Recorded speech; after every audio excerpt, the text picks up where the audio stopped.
This is Inside Indiana Business Radio for the afternoon of Wednesday, September 27th, 2023. I'm Kate Sharon. South Bend officials are moving forward in a multi-million-dollar community center project expected to breathe new life into a neighborhood on the city's west side.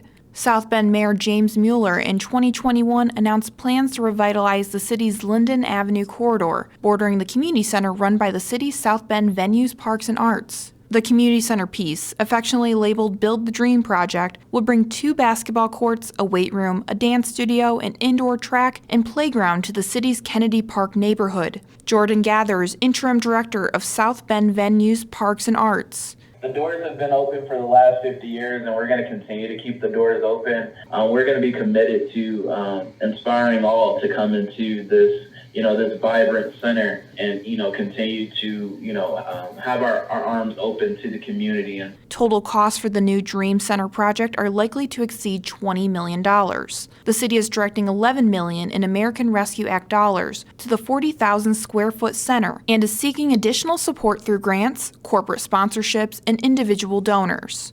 Evansville-based Elmer Butchta Trucking LLC has filed for Chapter 11 bankruptcy protection. The filing, dated September 8th, comes 9 months after the trucking company was acquired by Transport Acquisitions. The company said in the filing it has assets between $1 million and $10 million and liabilities between $10 million and $50 million.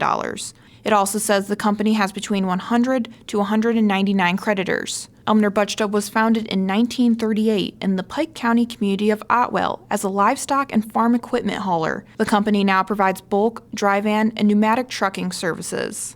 The firm behind the ongoing redevelopment of Lafayette Square Mall announced plans on Wednesday to open a new community center in the neighborhood. IIB's Alex Brown has more. Soho's Capital, owned by Tampa-based real estate mogul Fabio De La Cruz, plans to spend about $1 million to retrofit the former Aldi's grocery store into a neighborhood hub by the first quarter of 2024. A ceremonial groundbreaking took place this morning, with construction on the building's interior expected to begin in the coming weeks. The nearly 15,000 square foot building, about 2 miles south of the new Window to the World project, formerly Lafayette Square Mall, will be called the International District Community Center and offer employment resources, educational programming, and access to various activities throughout the district. The facility will work closely with other projects planned by Soho's for the area, including a new cinema and the Fabio Sports Complex to provide youth with after-school programming opportunities. Community Center Executive Director Susan Decker said Soho's is still in the listening phase in developing its plans for the center, and not all programming will be determined by the time the facility opens.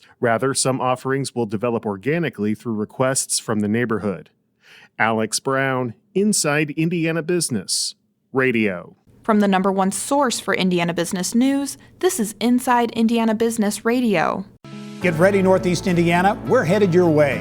IBJ Media, Inside Indiana Business, and the Indiana Economic Development Corporation invite you to the 2nd annual Engage Northeast Indiana event, presented by CareSource, Indiana University, and Old National Bank. Tuesday, October 10th at the Grand Wayne Center. We'll be diving into talent, education, and other issues shaping the regional economy. You can find more at ibj.com/engage.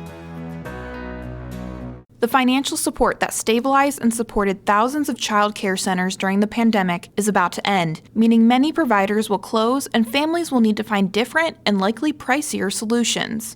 One national think tank estimates that 3.2 million children may lose their child care as federal grant funding expires at the end of the month. Those dollars helped many centers keep their doors open during the economic downturn of the pandemic, but Congress's stalemate on spending might mean it's too late for some providers. Century Foundation, a progressive think tank, estimates that 70,000 child care programs nationwide would be impacted, roughly 1/3 of the country's providers. The organization predicts that nearly 49,000 Hoosier children will lose child care, and just over 1,000 programs will close, triggering a $132 million loss in worker productivity and $120 million in lost wages for parents.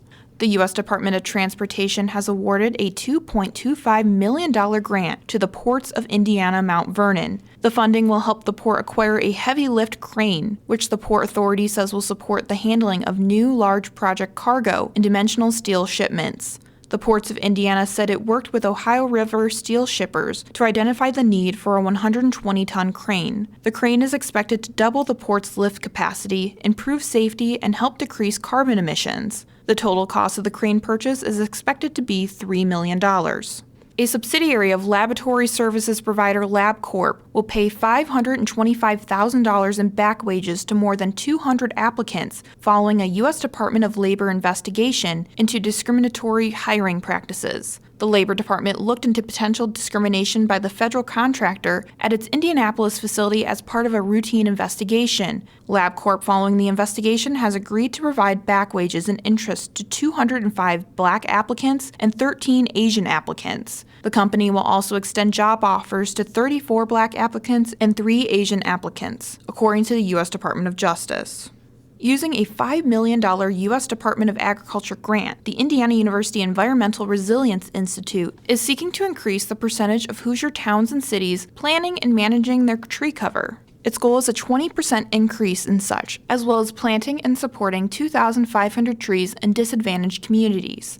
The Institute will conduct outreach, recruiting communities through its Resilience Cohort to connect them with funding, support, and experts to expand urban green infrastructure. Local governments will then identify areas where they can add trees, receive maintenance training, and publish their data in a tree cover database. The university said that tree cover can reduce public health risks as temperatures continue to rise. Investing in tree infrastructure can reduce temperatures and intercept stormwater.